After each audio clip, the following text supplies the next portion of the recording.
ahead and get the second section of our presentation going this evening. This is on the promotion committee. The first aspect that we want to go over is the purpose. The purpose of the promotion committee is, one, to sell a positive image of the downtown, and two is to encourage consumers and investors to live, work, shop, play, and invest in the Main Street District. One of these two, typically the second one, is oftentimes forgot about by the promotion committee, or I think I see that more times than not. And this is very important that you understand that your overall mission of all the events and all of the activities that you're putting together, you're trying to garner investment in your downtown, not just host a party. Okay? Got to keep that in mind. Projects typically include, and you could put several circles on this particular diagram, but projects that a promotion committee works on ranges from logo development to organizing festivals to doing an overall image campaign for the downtown district, and it may even be for the Main Street organization at large. Sometimes the organization committee works on that, but I've seen a lot of times the promotion committee also works on that. There's three major focuses that you have to focus on from the promotion committee. The Main Street business retail promotion, shop now, buy now. That's what you're trying to focus on for your businesses, to bring people to the downtown that go in the businesses and spend money, not just bringing them to your downtown district. Okay? The next is your special event, which generate traffic for your downtown. They create the buzz and the activity in the downtown, and they put a smile on your audience face, okay? These are the activities, these are your festivals that don't necessarily ring the register, and especially it doesn't ring it to the amount that your business owners would like it to do so. But you can't always do that, but you have to focus on other items. And of course your downtown image, to brand your downtown, being it positive and bury the negative.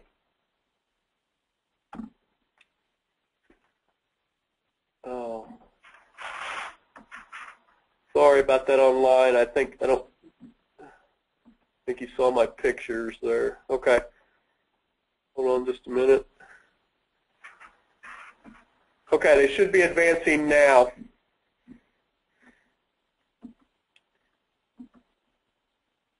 Okay, the perception of the downtown image. You want to find out what is positive. Now, when I list these components, this is a physical inventory that you have to do as a promotion committee to list out all of the positive aspects of your downtown. Some examples are that are across the stage in a lot of businesses is a unique building stock, that you have an optimum amount of public space, a good mix of service, retail, and government groups, as we talked about in the ER committee training, or ER section. Limited vacancies, that can be a positive image, that could be a negative image if you list it out as that. You don't have opportunity for growth and expansion if you're all filled up. There's two ways of looking at that one. Is your downtown safe and friendly? Don't lie to yourself about this. Is it safe and friendly? And that's from the perception of the consumer, and as well as your downtown tenants and building owners. Can people work, shop, live, play, and invest in the downtown? A lot of people say you can shop, and that's about it. A lot of downtown districts, because they forgot about the residential component. Okay, so it's very important that you look at all those aspects. Can they do that? And of course, is there a diversity of activities?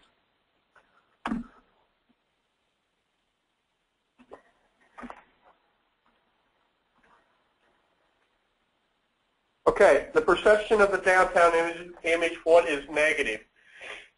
I like this little T-shirt that I've got up there. It says, "Downtown is over." I have to say that I got this offline, and this did not come from a Main Street community. It came from a PR campaign for a candidate for a city council. He was basically, that was his campaign slogan, that the city council was doing everything to tear the downtown, and he was going to run and fix it. But I thought it was kind of interesting that it does, for downtowns that have a negative connotation, tends to be a theme that you hear quite often. Do you have dilapidated buildings? Do you have limited parking in public areas? Do you have a limited variety of business types? Are you too heavy in service? Are you too heavy in retail? Do you not have a good balance? Are you able to visually identify the vacancies? And what I mean by that, do you have vacancies and do they look like they are vacant? That is a terrible thing for you to have in your downtown. If you truly want to promote that you are open for opportunity, you have got to make those vacancies look less haunting, okay? Whatever it takes, and sometimes turn on the lights is huge, but definitely a little soap and water on the windows goes a long way, and a little bit of paint here and there. Are there loiters or crime activity, and are there limited activities? These are all typically what is a negative connotation of your downtown. Do you have any of these? If so, what are you doing to work to correct these? Okay, an image campaign. There's several components to launching an image for any campaign. These particular sections, I've adapted these to apply to a Main Street community, but this particular campaign is how it's straight out of an MBA textbook on how to launch a brand, okay? But I've adapted it for you for your Main Street district. One, as I mentioned a while ago, identify your downtown assets.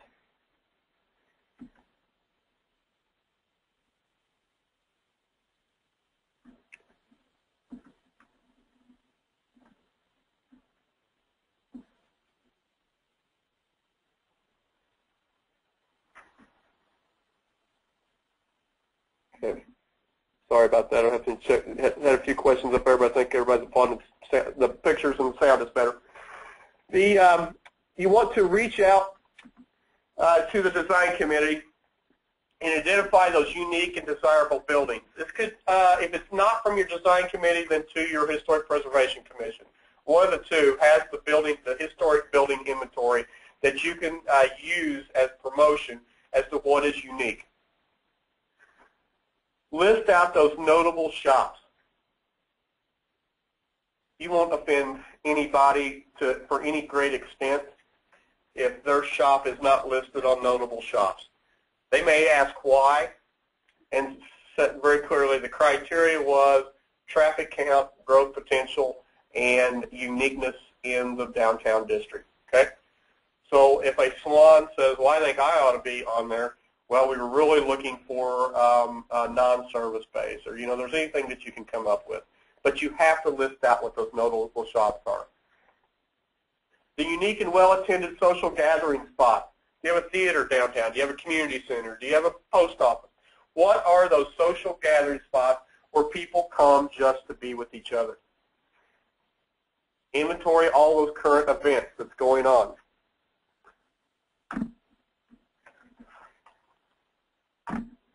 Analyze the available data. Of the negative attitudes that you came across while you're looking at your branding efforts, can they be changed? If so, what's the time increment and how are you going to go about that? What positive attitudes can be expanded? Where are the niches? Can the downtown support these without major overhaul? This all comes from your market analysis from your ER committee. This is how all these committees work together. Okay? You brand the positive and you bury the negative. Got to match the assets with those niches. Shopper targeting. List the downtown assets that support these niches and what will be needed to promote these to the shoppers. Basically, what you're looking for here is what are the shopper attitudes coming to your downtown. This is where the intercept surveys, the consumer surveys are really most important, as well as volunteers just getting out and having good old-fashioned conversation with consumers on a regular basis. When I mean regular, weekly to monthly, guys. It's very important that you see what the buyer behavior is up to and where people are coming from and what they're doing.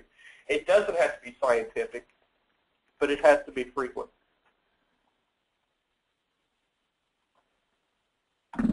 Number 5, to write a positioning statement. A positioning statement for a brand is always based on the perception of the public. Don't make it up yourselves. I've seen so many promotion committees, boards in general, that when they want to look for the brand for the downtown, they sit around the table and brainstorm as though they were making a mission statement for themselves, for their own organization. We are talking about branding, and we're talking about buyer behavior. The key word here is buyer. The buyer's opinion is all that matters in this particular scenario when you're looking at promotion. So you go out to them and you make a guess, or you do not make a guess or wish, you look at their perception. Now you might say, that's not really what it is, that's not how I feel. We all know perception is what buys everything. You know, why did people ever buy water beds in the 70s? I mean, think about it. It tears down your house, they leak, they're bad for your back. Most of this, we knew this in the 70s and still went out and bought the darn things. But the perception was that it's a water bed, it's the latest unique sleeping experience and all this type of thing that's out there. The perception bought water beds. The perception buys a lot of things that are out there. How many times did you buy a new car based upon consumer reports and or other people that have a similar vehicle? It's their perception. How are you going to know if it's a lemon or not until you drive it? And then you're going to have to create your own perception of that particular car. So perception is what drives these, and this is what you've got to base your position statement on. How should a district be positioned? Develop a Main Street market strategy. Use the position statement as a guiding light and support it with the activities, campaigns, and events. If your Main Street district says that we are a historic district with substantial vacancies available for retail expansion, do you really want to go out and shop for insurance agents to come and fill up your downtown? No, that's not a part of your position statement. When you did your market analysis and when you did your consumer survey, the consumer says, we want more retail. We want more shopping experiences. We don't want another real estate agent. We don't want another insurance agent downtown. That's not why we want to come to the downtown. So don't target that particular mix. Okay? Make sure that you have a logo for your downtown district, and it can be your Main Street logo. It can be one and the same. But a logo says a lot. Of course, here's our new logo for the Main Street, Illinois Main Street program. But it's your graphical signature. And it goes on everything.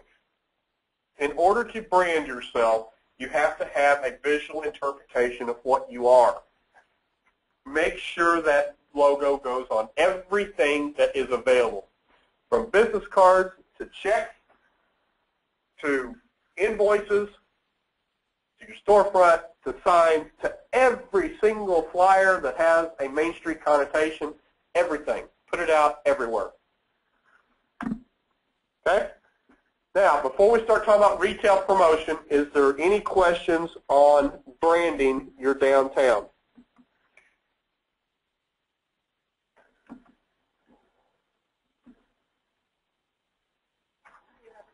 Okay.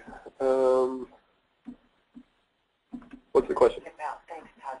Okay.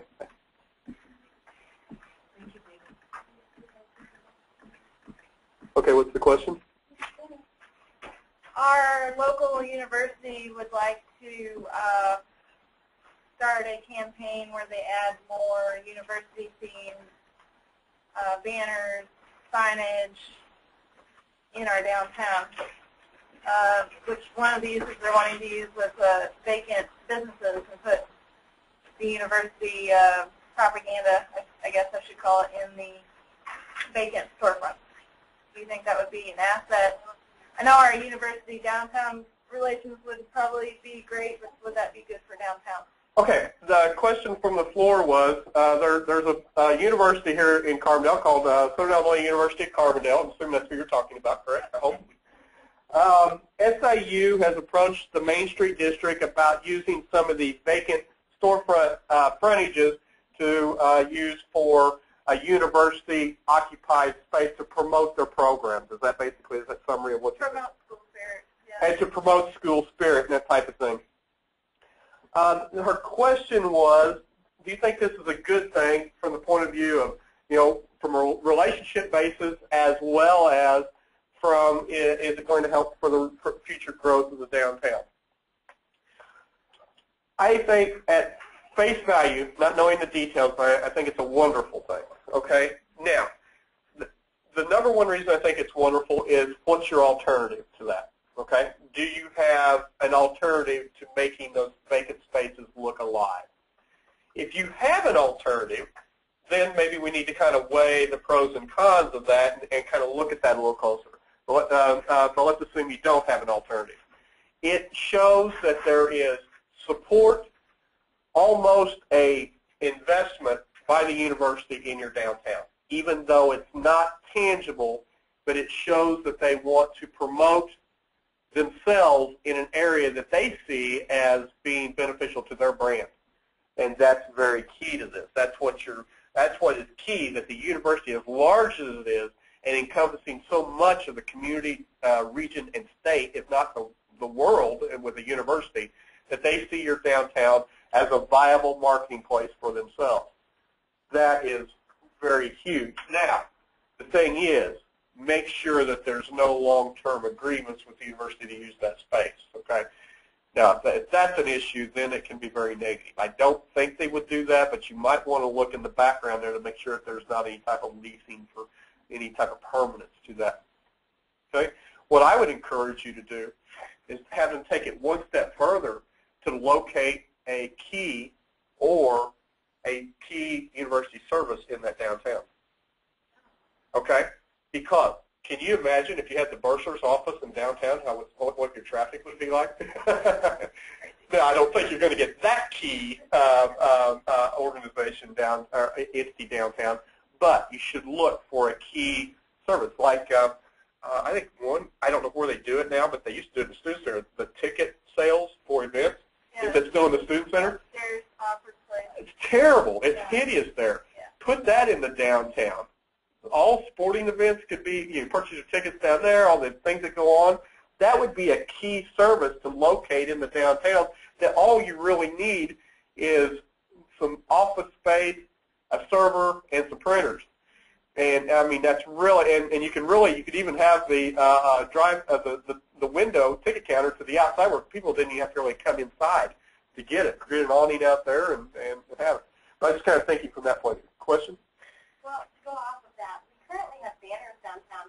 They're kind of purple and ugly that were done in the 90s. Say Carbondale Main Street, Eat Shop, Entertain downtown. And SIU has also offered to replace those with,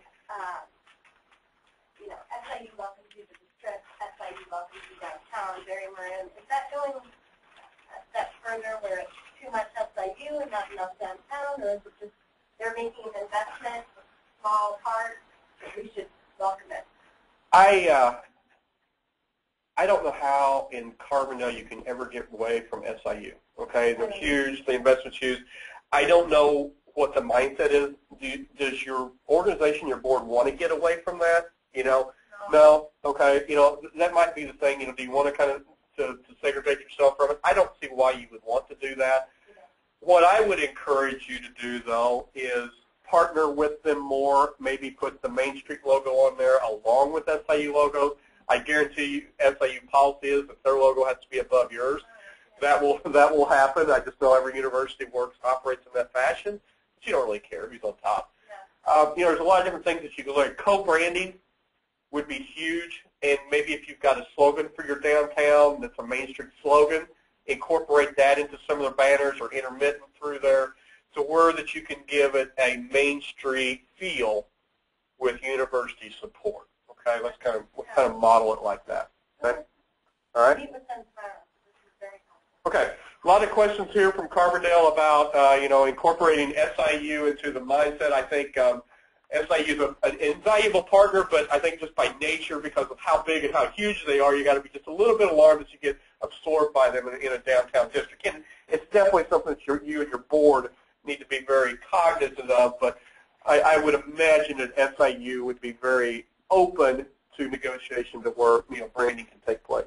Any other questions online or before we go into retail promotion or from the audience? Okay. All right. We'll move on.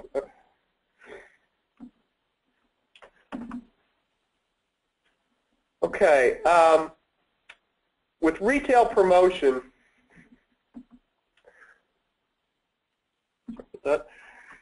you have to engage businesses in the process. Do not sit around as a promotion committee coming up with promotions you think is going to work good for your retailers. It won't be well received, I'll tell you that right now. And a lot of times the promotion committee is made up of 3 or 4 business owners, or maybe a handful of business owners, but the ones that really cause the most stink never come to the promotion committee. They just sit on the Main Street and badmouth everything that you do. Okay? All right, that I can say that open to every Main Street, because every Main Street probably has one or more of these naysayers in their downtown. That's just the way it has. One, you want to try to engage them. Let me give you some tips about how to have the mindset about that here in just a little bit. But the thing is, try to engage those people. If they truly are naysayers and that is in their DNA, you can't do anything about it. Okay? So don't sit there and sweat it. You're a public organization doing very public and very visible things. You're going to have rocks thrown at you from time to time. Toughen up and just go with it. It happens. You can't make everybody happy. Okay? But you should want to engage as many of the businesses that get your mission and vision and agree with your brand and your position statement that they want to be a part of this great thing called the Main Street promotion. Have open communication, seek suggestions, and empower the business owners to move forward with these promotions. Co-op promotion, business cluster promotion. This is a question in the last ER committee. What are examples of good co-op and this type of thing? Always the best example is when you have a business cluster. Okay, and business cluster is like or comparable businesses. Okay, and they share something in common. Same customer, same product lines, same industry, same, whatever it is, and it can be, a cluster is more than one, okay?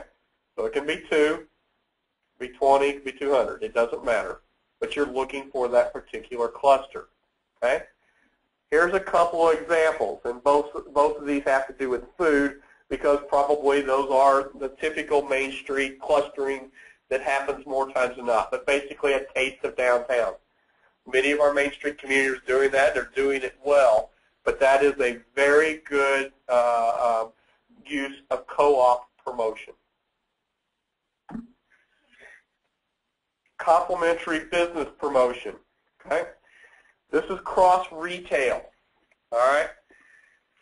This is where there may be some similarities, but typically the one commonality is it's a shared customer of some kind, okay? This is basically an example of an independent craft fair, okay? Now, if you have craft-type businesses or you have businesses that want to target those customers, you can do a cross-retail promotion, okay? had at one point had a restaurant that was an upscale restaurant for a downtown. It's located in Indianapolis, Indiana. The business has wine on their menu, and they got involved in a craft fair very similar to this. Retailers, of course, antique-oriented, kind of came out and got involved, but the restaurant wanted to get involved with it too. So what they did is they set up a booth for the local college students, the art department, to decorate empty wine bottles and to sell them and use those for decorations and different things like that. And that was one of the most well-received things at that particular event. It was a lot of fun. A lot of people enjoyed it, and they came up with some very unique crafts out of the process. Okay? So there's all kinds of ways of looking at that, but I just want to kind of give you a summary of the cross-retail promotion. Niche promotion. Okay?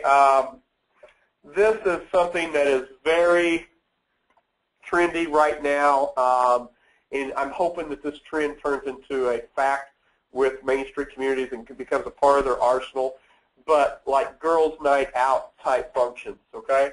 In my ER presentation, I said, women continue to be the #1 retail purchaser out there. Well, you got to focus on that market. There's a few Main Street communities that are having fun with it. That's men's night out, okay? But from what I can tell from the net profits generated from this, it's more of a fun thing to do, and men are just kind of going along with it. But I haven't really seen it ring the cash register a whole lot yet. Us guys just don't get into that kind of thing, But women enjoy this in a lot of different attitudes, and you can focus specifically on that niche market. Excuse me. I would recommend that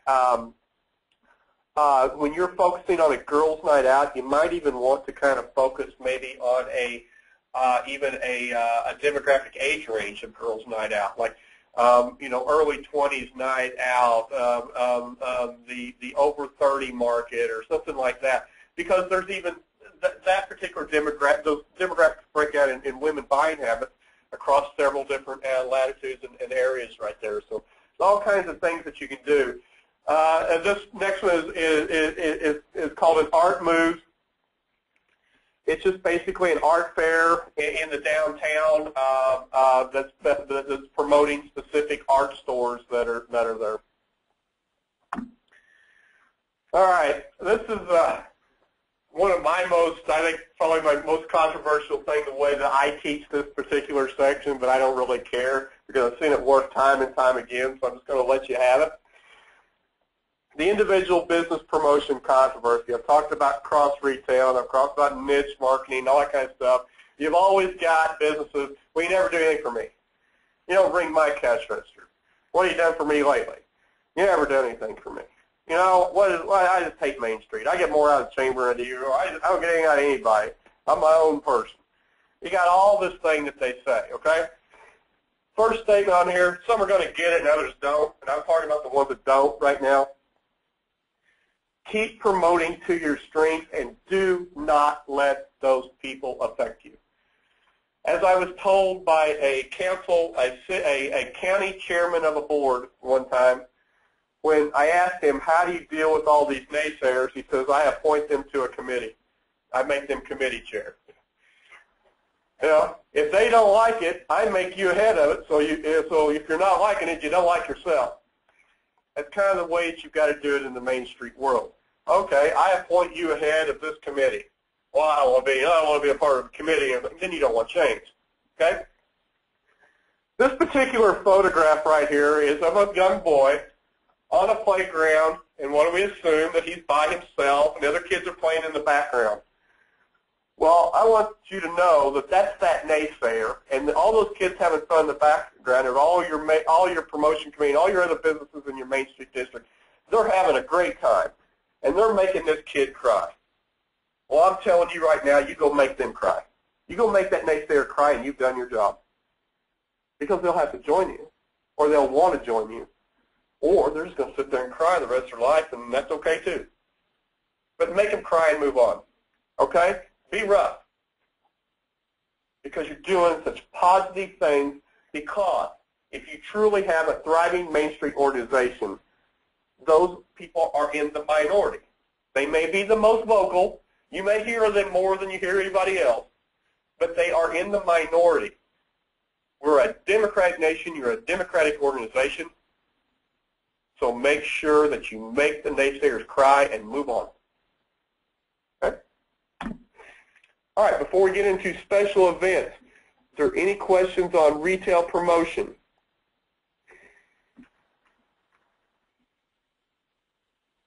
Anything from the floor? Okay. Nothing from the online audience. Okay, we're good. We'll, if any questions later, we'll answer them. Go ahead and get going with special events now. Okay, there's a variety of different special events that you can put on. One of the most popular, and I think the funnest and unique to every town, because they're all different, is the community heritage events. Okay, what makes your community unique? You already did that asset inventory that I told you to do as a part of your branding efforts.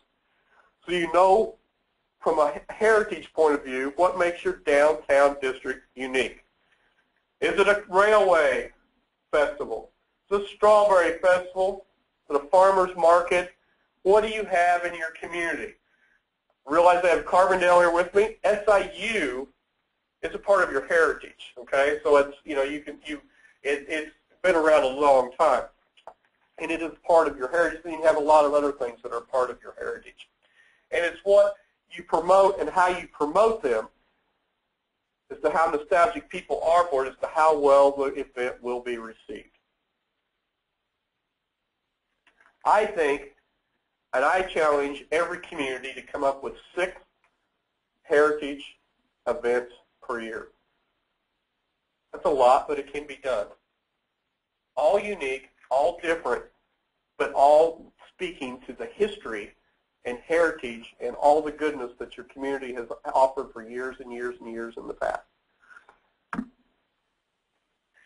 Don't forget about all those special holidays. Okay, we all do Christmas to death. We all do other holidays to death. Don't forget about the smaller holidays. Mother's Day is huge.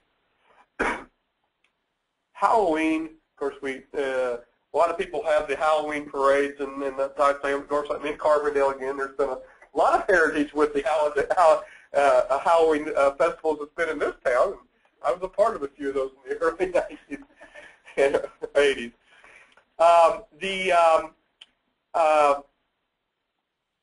Special holidays can never go unnumbered as to how many that you want to try and tackle.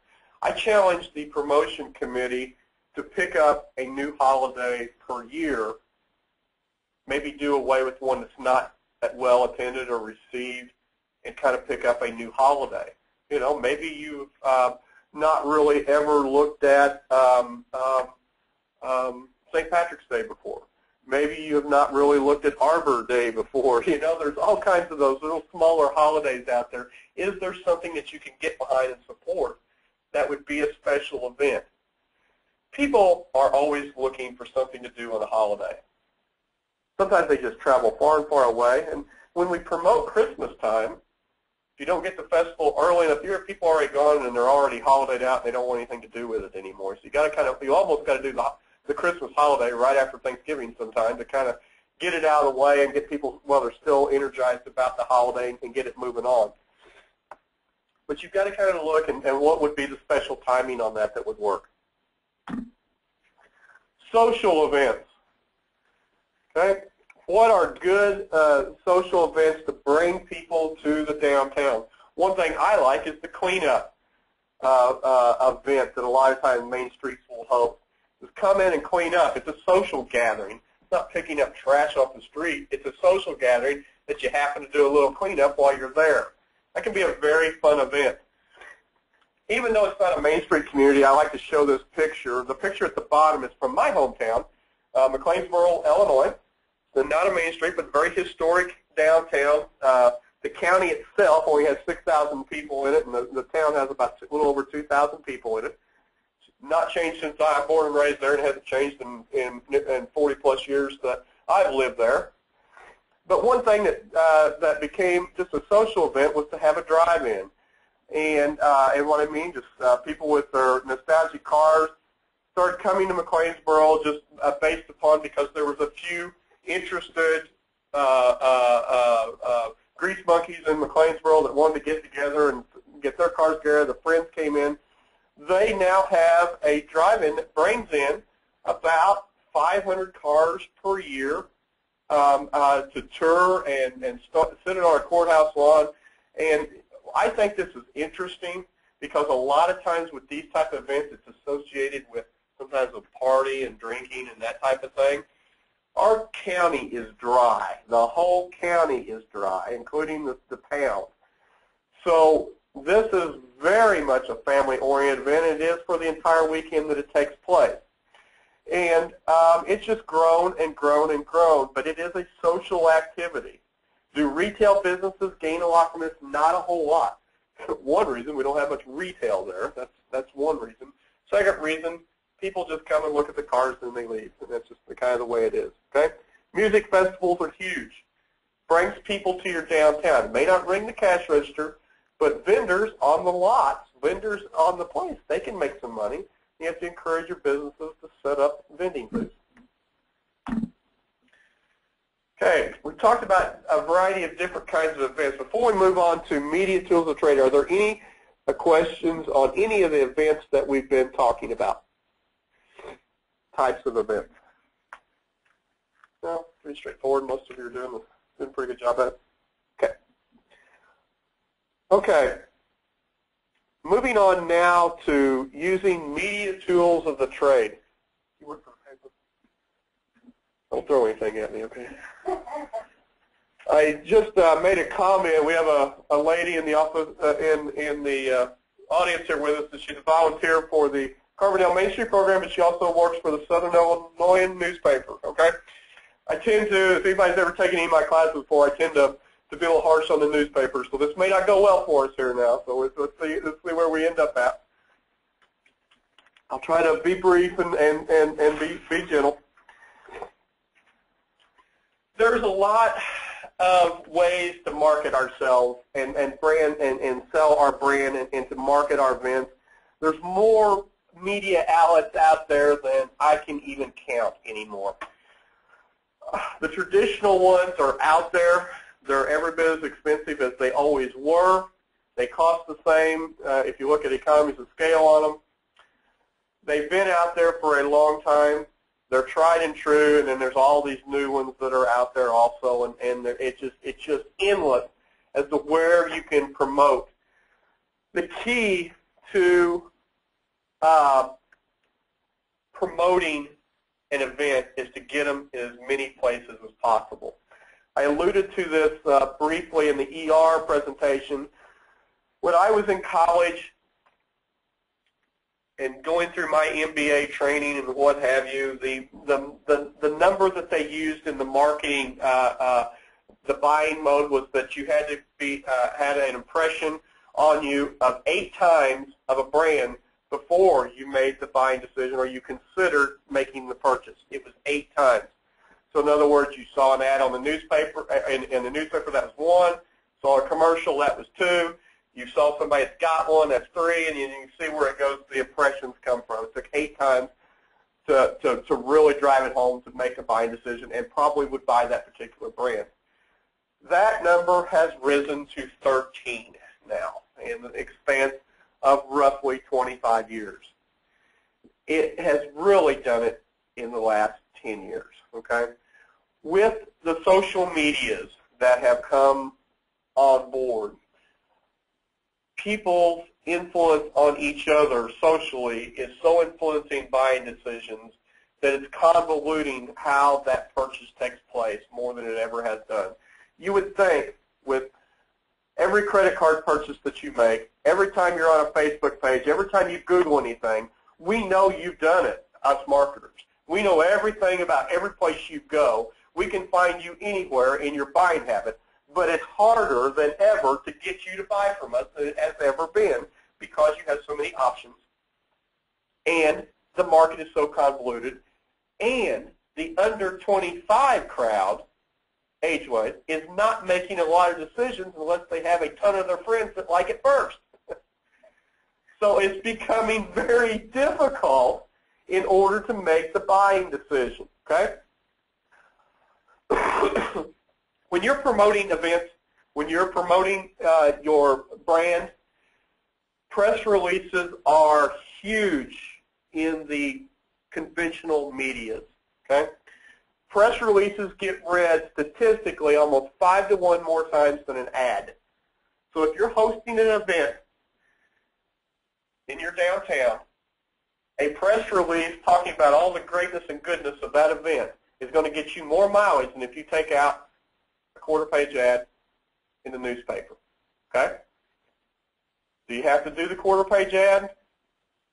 You need to think about it. You need to consider, is it worth the money? Are you getting the traffic that you need from that ad, or could you get by with just the press release? Now, when you're dealing with newspapers, will they publish that press release timely unless you buy an ad? That becomes sometimes the conflict that you might have to do, okay? You can buy a smaller ad and do it. Really small ads. Buy really small ads. Yeah, okay. We buy really small ads. Is the comment in the audience. Yeah, classified ads. That's all we take out, and we do page-long press releases. Okay, good.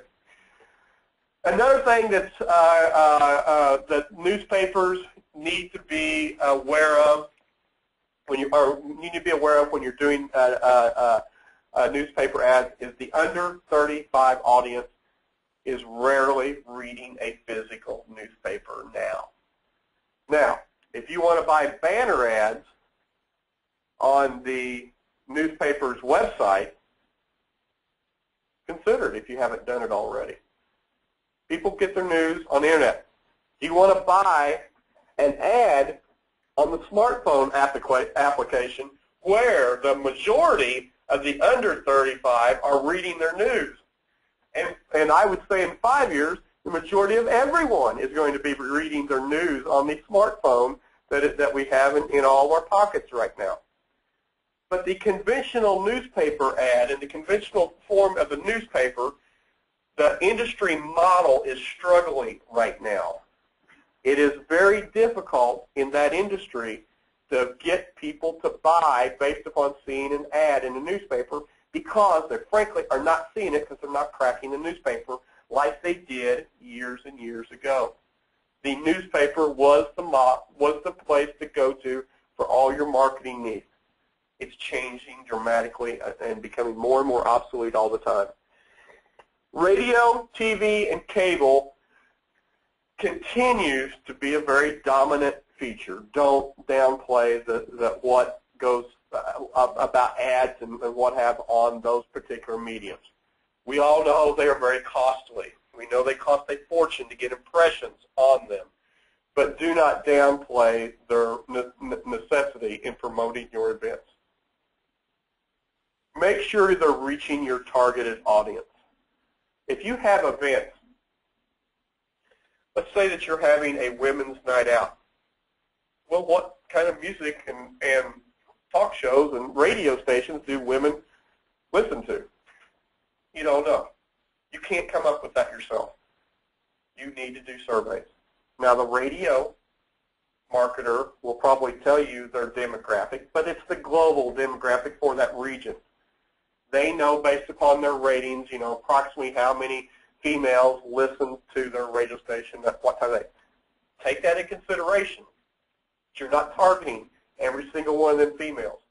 You're targeting a specific demographic that shops downtown at this event. Okay? Website. Make it virtual visit of your downtown. If I am coming to your downtown, I want to have a first-time visit on your website. I want video. I want pictures. The more interactive you can make it, the better I'm going to stay and the longer I'm going to stay on your website. If you just publish a bunch of stale information, don't update it. If it's spring and you don't have spring pictures on your website, you are doing yourself a disservice. If it's winter and you don't have winter pictures, and we all know those can be ugly, and they're not as what we are, but I'm telling you, winter pictures sell during the winter time. Summer. You can rotate them out. People don't always remember all the pictures. Rotate them how you do it. But update your downtown based upon the season, or update your website based upon the season. Keep your promotions and everything up to date. The day after or the day of the promotion is over with, it has to come off the internet. It has to. And that's all of your web presences. Okay? Social networks. You need a Facebook page. If you don't have one, go home tonight and get one. I don't have any other, I can't argue with you anymore. Go do it if you haven't done it already. Okay? The social networks are huge, and you need a Facebook fan page. Twitter, if you have a market that uses Twitter, you need a Twitter page. In Carbondale here, you have a market that uses Twitter. In Mount Vernon, Illinois, not so much.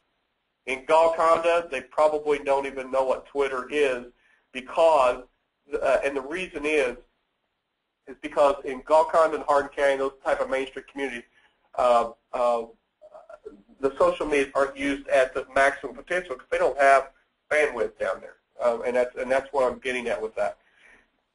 They'll have their Facebook, and it's what you need to have, but Twitter is just going to always struggle. Okay, so you've got to kind of look at your Main Street communities that you're serving. What social medias you want to.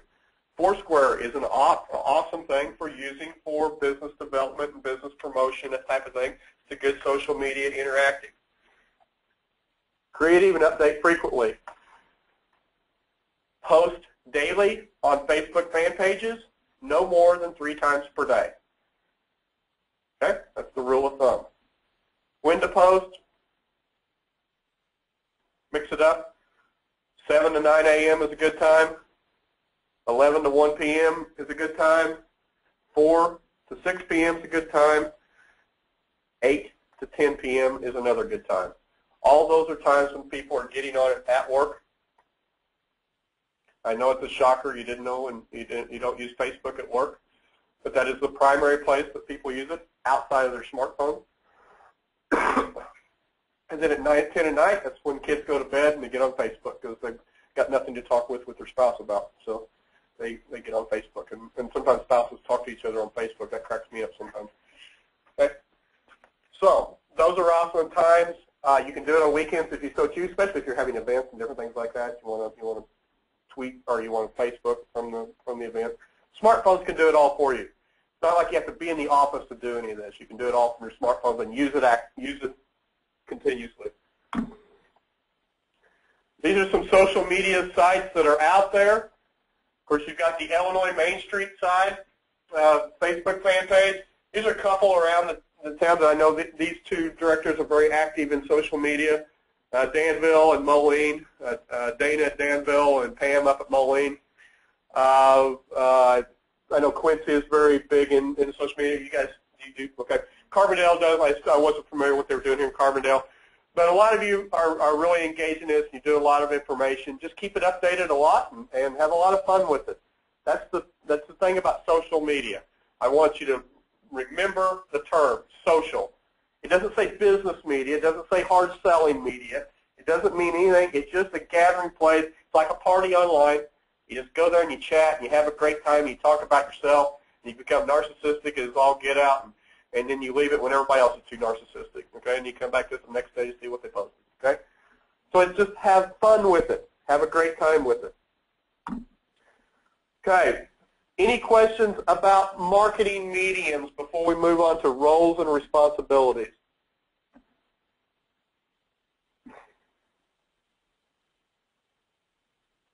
Yes, question from the floor. I feel like we put a lot into our marketing efforts. Our promotion committee is probably our strongest committee. Always is. We do over 100 events a year. We spend about $10,000 in marketing, just in dollars, not including in time. So we advertise with newspaper, with cable, with local TV, with social media, with radio, all kinds of radios, public, private, et cetera, et cetera. Is there a way, besides surveys and events where we say, how did you hear about us, to really measure that effectiveness? Yeah. Okay. The question is, Carbondale has spoken up and says that they do about 100 events per year. Their promotion committee is the strongest committee of all the committees. I don't hardly know a Main Street community that promotion committee isn't the strongest one.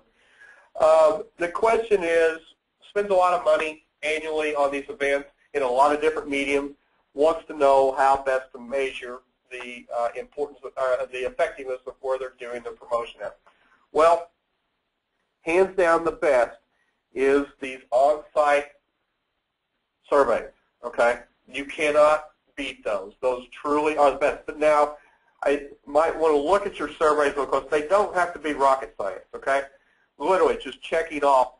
You should have where did you hear about it, and put them into one central column. Newspaper, Facebook, word of mouth, website, as many mediums as you think you can come up with, and throw another in there, okay? But you don't really care where they heard about you at, except for the places that you're spending money on, okay? So you really want to focus on those, okay? Did you and just pick out, did you see this, did you even see this ad? No, I didn't see it. I don't know what you're talking about, okay? That's a really good way, okay, and that is the best way. Another way, of course, is to attach some sort of coupon, and that can also be like an online registration thing for something, okay? Like if you're doing a giveaway, they have to do an online registration with this access code, and the only thing they have to put in there is their email and their zip code or something like that, whatever you want to track this by. That's a great way, and use a separate code for your different marketing mediums.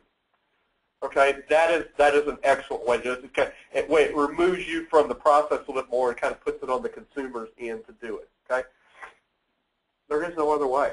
All right, I know you're looking for some magical thing. I guarantee you that your marketing reps will tell you how great it's doing, but you really, you know, pick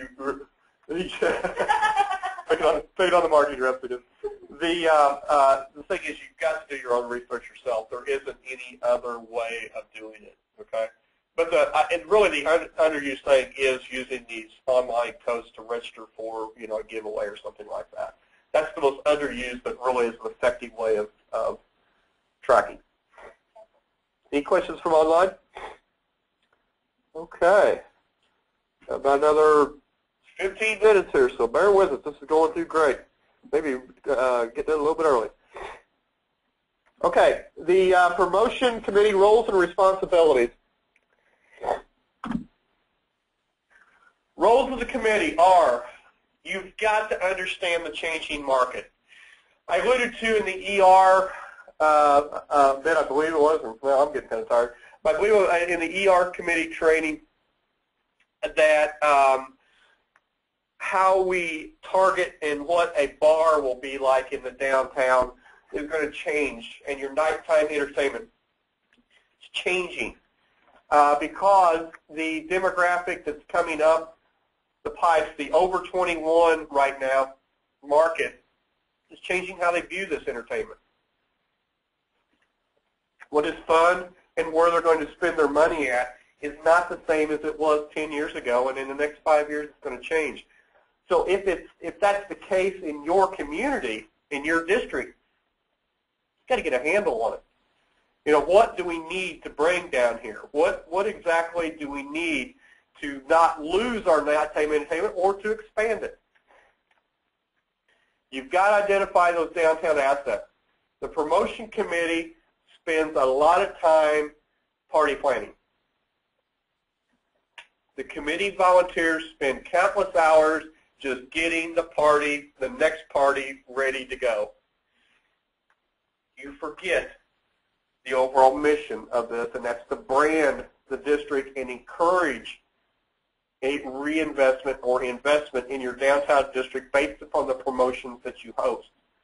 So you've got to take time to inventory, identify those downtown assets, and have those available, and you've got to update those periodically, annually, let's say. You got to hold meetings to see what's working, see what's not working. Don't go get that work plan out from last year until you've analyzed it. Did it work on that particular section?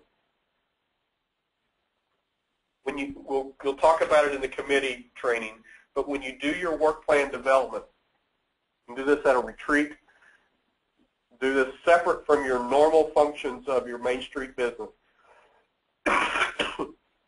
You should hold a retreat to do, or in some way, get your committees together to develop the work plan, but the first thing they do is go through the old work plans and analyze them.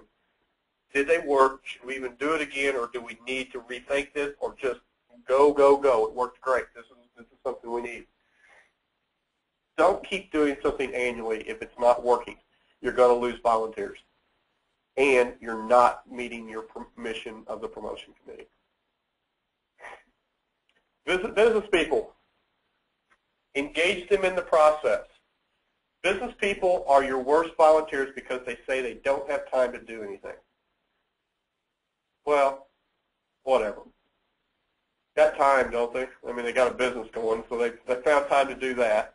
I bet they got some kids running around. They've found time to not only make the baby, but take care of the baby. So there's all kinds of things going on out there that they've got time to do. But I will recommend that if you will go to their point of business, walk around with them while they're doing their business, you're going to get some better ideas than if you ask them to come to a meeting. Meetings are on their way out also, and especially with that under 25 crowd.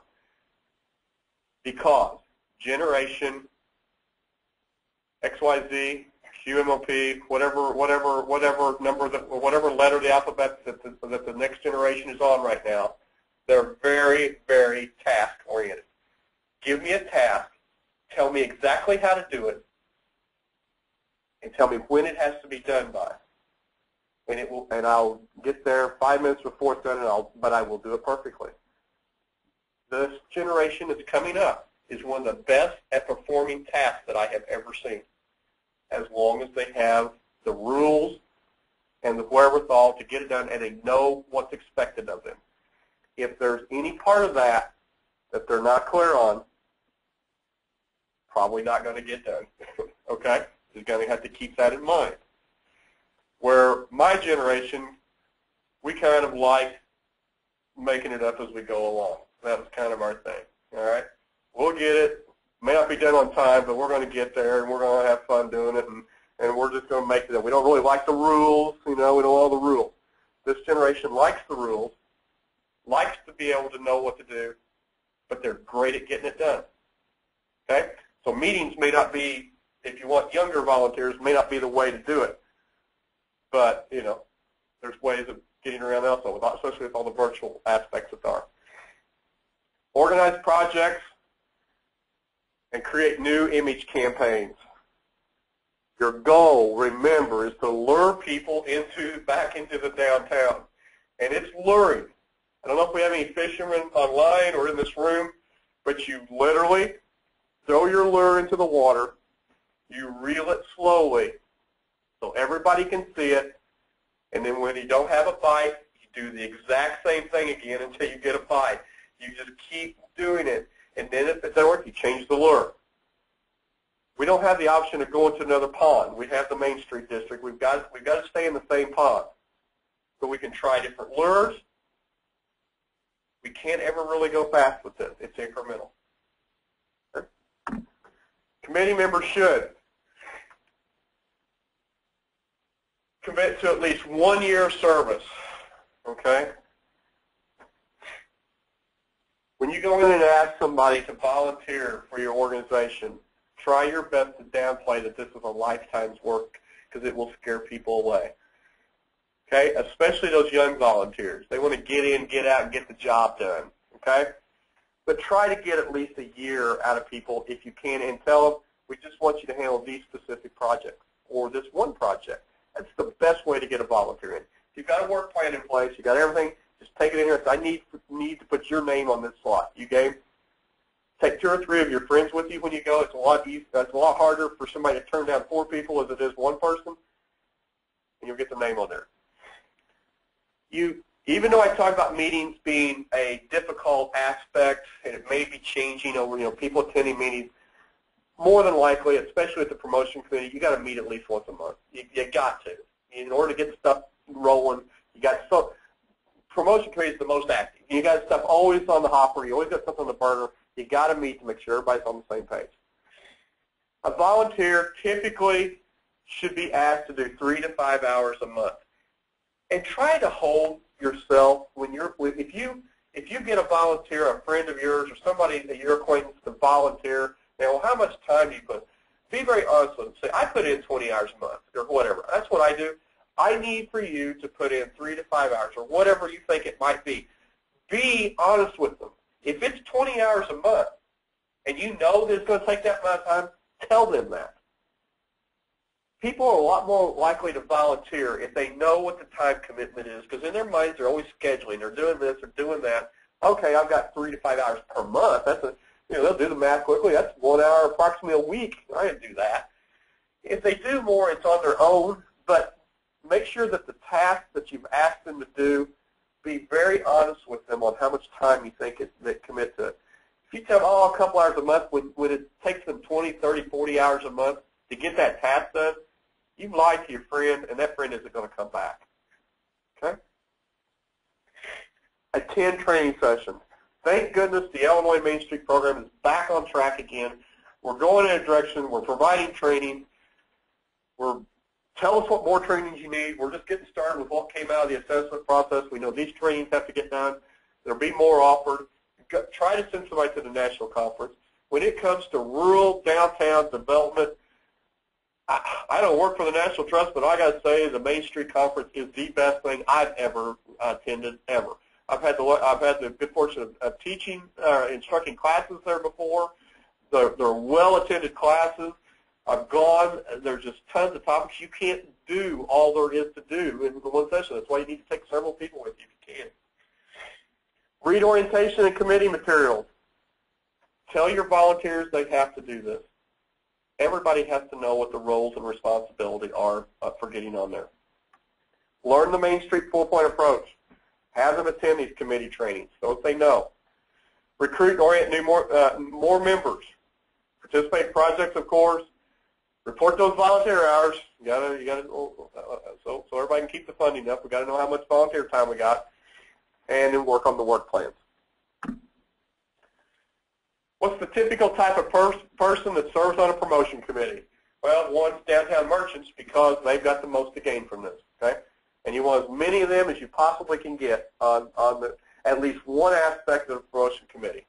You might have merchants say, I don't want to be a part of a committee or anything like that. Then don't call it a committee. Just put them, they're in charge of bringing donuts to the next craft fair you got or whatever. I'm just going to pull that off the top of my head there. But whatever it is, all right, you're not on this committee, but we pray for the Albert donuts. So it's like, well, they're a volunteer. You got them, okay? Chamber of Commerce members, a lot of times, that's the crossover, and you want that to happen, okay? Civic groups involved in the arts. The arts always say that they don't get their due, okay? And they always say that, you're not promoting, all you're doing is promoting retail. And we've got this great theater downtown, and you're not promoting. Well, get them involved in the promotion committee, make them the chair of the arts subcommittee, and have them run with it, okay? And that's the best way to get them involved. Marketing and advertising professionals. This is something I should put on here. You should seek them out. One, you can help them build their business because they're going to be messing around with all these other entities on this promotion committee that is possible work there for them. But see if you can get them as to what they volunteer, committing some pro bono stuff for these projects. Wow, they're out there. Just got to find them. Teachers are great, especially in the summer times. Okay. Staff from local tourism offices. Reporters and editors are good if you can get them, okay? They tend to say we're too busy and we don't want to focus on any one group. But if you can just say, hey, will you write nice newspaper articles about us if we do this for you, okay? All kinds of things that you can do there. If we promote something, if we take out some ads, will you write these articles? They're a volunteer. They have volunteered their time to help you do what you need to do. Graphic designers and artists. Of course, don't forget about young adults. You've got to sustain and you've got to have some continuity in your Main Street program. Keep bringing the youth up. And, of course, that one, love all, anybody that's passionate about Main Street. Your chairperson. This is so key, okay? This is the role, which you can read those, but I want to go through these qualities rather quickly here. They thoroughly understand the Main Street approach. Make sure that they are well educated in what Main Street is and does, okay? That they are leading volunteers. They are not the only volunteer. A typical strong-minded chairman a lot of time is like a strong-willed director that tends to want to do all the work for everybody. That's not the purpose of either of those roles, okay? They do like to lead. In other words, they like to tell people what to do. They have organizational skills to get this stuff done. But in addition to telling people what to do, they're a good facilitator and mediator, okay? Communicates well, and they finish what they start, okay? Now, does the chairperson have to be liked? Yes, okay? At least collectively. I get this a lot. You know, I got this chairperson, and she's really a go-getter and does so much of the thing, but man, she just doesn't play well with others. Well, that's one of the qualities there that you got to do. You got to be a leader, not a dictator. Okay, it's a huge difference, and you got to look for those type of qualities. Board members, if that chairperson is not working out, it is your job, not the director's job, to let that chairperson, that encourage them that they need to share that seat with somebody else or give it up totally, okay? It's the board's responsibility to do that, not the director's, okay? You don't want the director in firing chair people. You won't have chair people, and there's going to be a real point of argument between that, and you don't want that to happen. Work plans? Same thing as we talked about in the ER committee, okay? Here's a committee activity plan.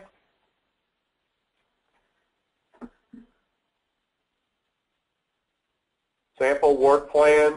And again, if you kind of take a look at this, the committee, this particular one is to produce a business directory, okay, for the Main Street district. Okay, this is one aspect of the promotion committee. It's got a goal and the objective of the activity. Of course, the objective is to market a positive image of the downtown business district.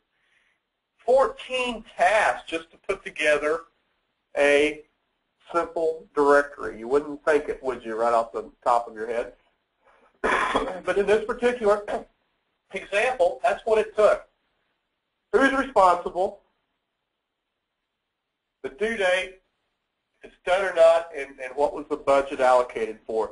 Total of $2,260, and that's what you promote to the board that they're going to cost to do that. This is like a committee timeline. I kind of like these things, especially for these kind of charts are good for promotion committee.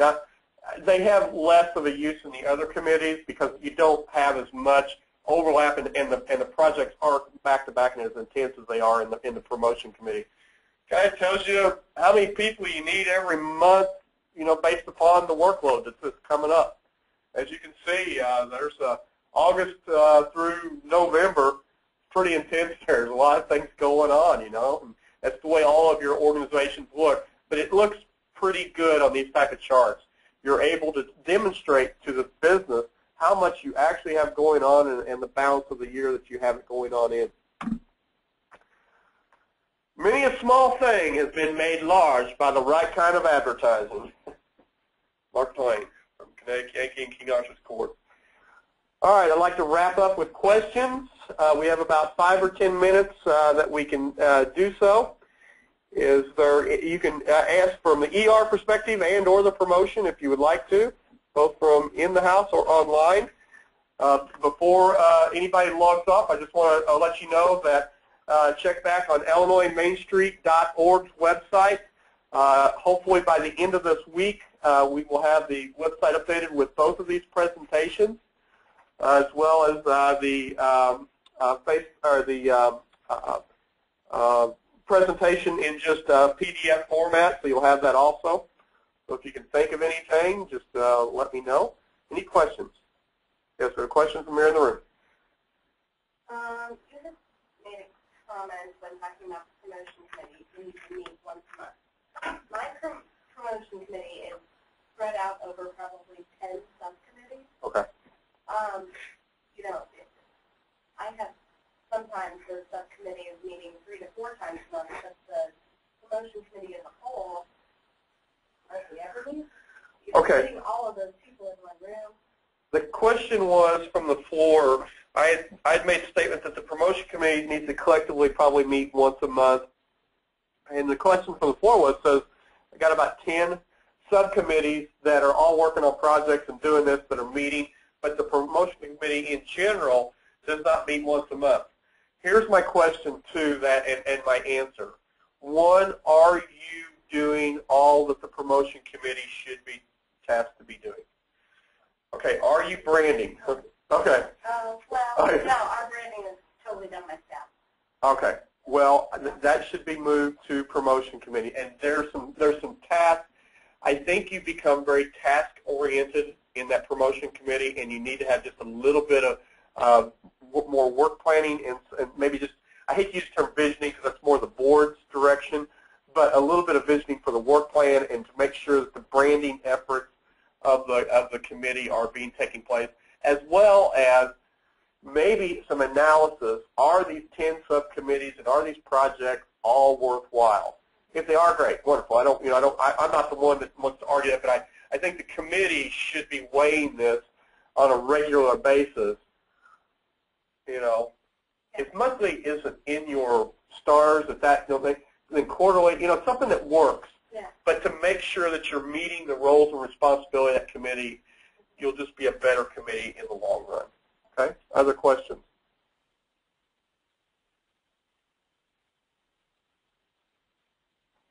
Okay, we have one online here.